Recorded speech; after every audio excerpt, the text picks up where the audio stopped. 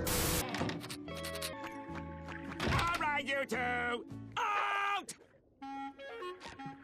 Don't even think about dragging your empty skulls around here for the rest of the day, or tomorrow, or next week. Squidward, does that include... Yes, it does! But why is this such a big deal? And it's a big deal because it shows something that the Democrats and the Republicans won't admit. The political system is really amazing when it comes to arguing about cultural issues. If it can find a way to pit you against other people, it will happily do that. Divide and conquer has always been the strategy. But when it comes time to look at, let's say, unfair tax practices or regulations that don't ultimately favor corporations or policing political lobbying in America, then they somehow just are dumbfounded and don't know how to tackle it. But as they see the rise of progressive sentiment amongst the people, then they're quick to condemn any form of progressive politics. This just feels like a remnant of the McCarthy era, where we were hunting the socialists and the communists just to find out that it was all just a psyop to just divert people away from wanting a better quality of life. And it just shows you how shattered the Overton window in America has become, and presents an argument that regardless of what political side you're on in politics, whether you're a conservative or you're a progressive Democrat, both sides, whether they be Republican or Democrat, have been hijacked by an interest that is not yours. I mean, look at the politics of the last 26 years. If you ask a Republican on how they feel about Bush or Trump, a lot of them will say that they voted for one thing and ended up getting something completely different. If you ask Democratic voters about Obama and Joe Biden, they will parrot the same type of grievances. And that's because both parties will weaponize cultural issues. They'll talk about immigration, they'll talk about Medicare, they'll align themselves with certain ideas, and then when it comes time to act on behalf of those ideas, they just defer to whatever the corporations want. And I believe this is the end result of a capitalist manifesto. This wasn't a dramatic takeover or some coup. It was a slow, patient, generational project to make the boundaries of what you think is politically possible so narrow that any type of change to a structure becomes literally unthinkable. When you ask your neighbor what they want, they will tone down what they want because they know they can only get so much. And as this structure starts to crumble and both sides of the political aisle become disgruntled by the system they have, there's gonna be a question you have to ask yourself. And that is, what do you want out of the system? Do you want a political body that is older than your grandparents to decide how your future is gonna turn out or how the future of your children's future is gonna turn out? Or are you willing to question everything you've been told, to grasp things in a different light, to see what is actually possible when people are not not pitted against each other. Because if I hear one more congressperson have another trial with a CEO of some social media company and get to the bottom of nothing, I'm gonna lose it. So that's the question I want to leave you with. Not who to vote for, not which party is better, but what kind of system are those choices actually happening in? Because if the rules of the game stay the same, it doesn't matter who's playing. You already know what the outcome is going to be. Powell knew that in 1971, and he built an entire system around it. And we've been living in that system ever since. Have you started to see the cage? Okay, I know that was a lot, and we're at the end of the video now. If you made it through this video, I appreciate you for sticking around and hearing what I have to say. I hope the picture that I painted wasn't too grim and gave you some type of insight on how you can fight back. Don't minimize your dreams for what the system allows you to think. Dream bigger, have ideas that expand beyond the cage that you're in, and maybe we can make meaningful change in the years to come. But with that being said, let me know if you agree or disagree down below in the comments. I do read the comments. Do you think the tech industrial revolution that's going to follow with AI is going to empower workers, or is it just going to further the downward corporate spiral that we're already in? If you haven't already, like and subscribe to become a member of the channel and to make sure that my dog gets his treats. And with that being said, thank you for tuning in. Until next time.